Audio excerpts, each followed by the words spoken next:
అందరికీ శుభోదయం. రాజు హోమియోటాక్స్ ద్వారా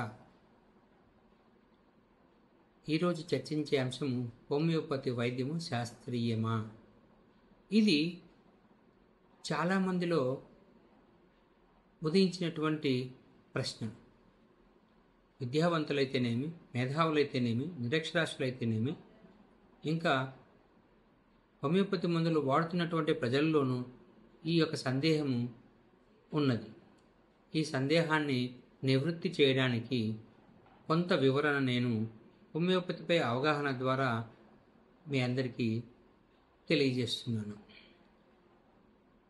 ముఖ్యంగా హోమియోపతి మందు శరీరంలోని రోగ నిరోధక శక్తిని ప్రేరేపించి వ్యాధిని నిర్మూలించును. వ్యాధి పేరుతో నిమిత్తం లేకుండా, అనగా జబ్బుతో సంబంధం లేకుండా, రోగ లక్షణాల సముదాయాన్ని బట్టి ఔషధ నిర్ణయం జరుగుతుంది. రోగ లక్షణాలకు, ఔషధ లక్షణాలకు సారూప్యం ఉన్నప్పుడు ఆ ఔషధము ఆ రోగ నివారణకు పనిచేయదు.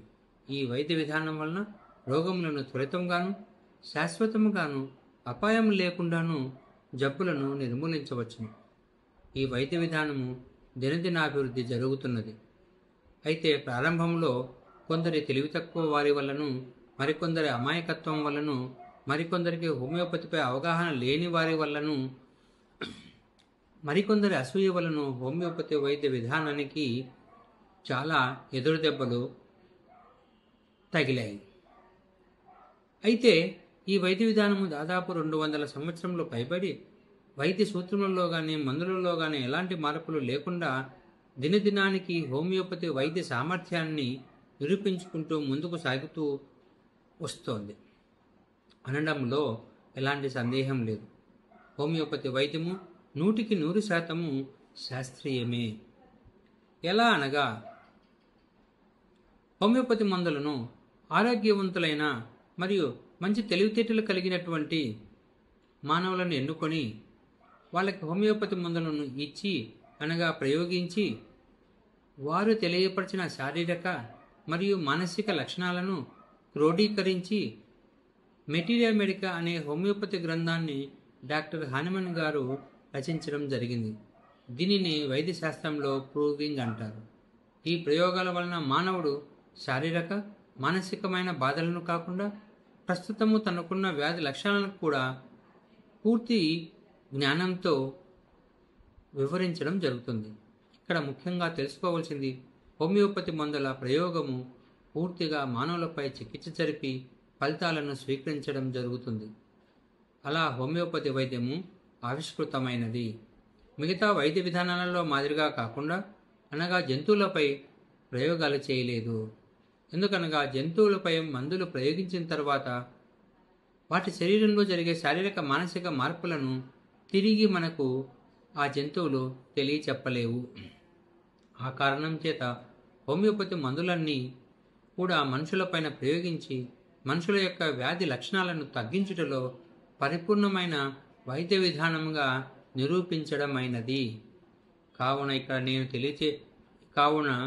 ఇక్కడ నేను చెప్పున్నది ఏమిటంటే, హోమియోపతి అభిమానులందరూ తెలుసుకోవాల్సిన విషయం ఏమిటంటే, హోమియోపతి వైద్యము శాస్త్రీయమే. దీనికి ఎలాంటి సందేహము లేదు. ఇంకొక చిన్న విషయము, ప్రపంచంలోని ఆయా దేశాల యొక్క గవర్నమెంట్ సంస్థలు హోమియోపతి వైద్య విధానాన్ని, ఆ విధానం ద్వారా జబ్బులు నిర్మూలించేటువంటి అంశాన్ని గుర్తించి, హోమియోపతి వైద్య విధానం కూడా MBBS డిగ్రీ కోర్సు లాగానే దీనిని కూడా 5.5 సంవత్సరంలో హోమియోపతి కోర్సు BHMS అని డిగ్రీని ఏర్పాటు చేయడము జరిగింది. చాలా యూనివర్సిటీస్లో హోమియోపతి వైద్య విధానము ఇప్పుడు ఎడ్యుకేషన్ సిస్టంలో ఉన్నది. అనగా ప్రపంచ దేశంలో ఉన్నటువంటి మేధావులందరూ, వైద్యానుభవం కలిగినటువంటి ఘన వైద్యులు అందరూ కూడా దీనిని గుర్తించి ఈ వైద్య విధానంను స్వాగతిస్తున్నారు అని చెప్తున్నాను.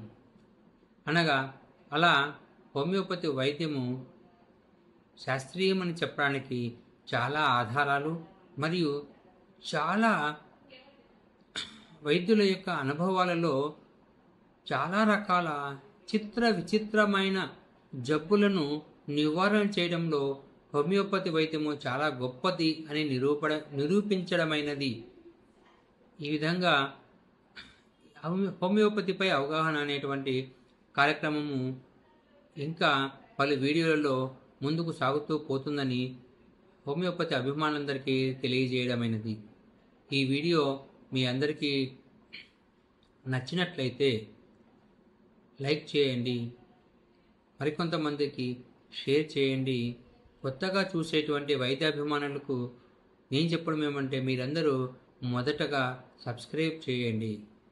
ఇట్లు మీ అందరి అభిమానాన్ని పొందినటువంటి సీనియర్ హోమియో వైద్యుడు కళాధరరాజు గుంటకల్.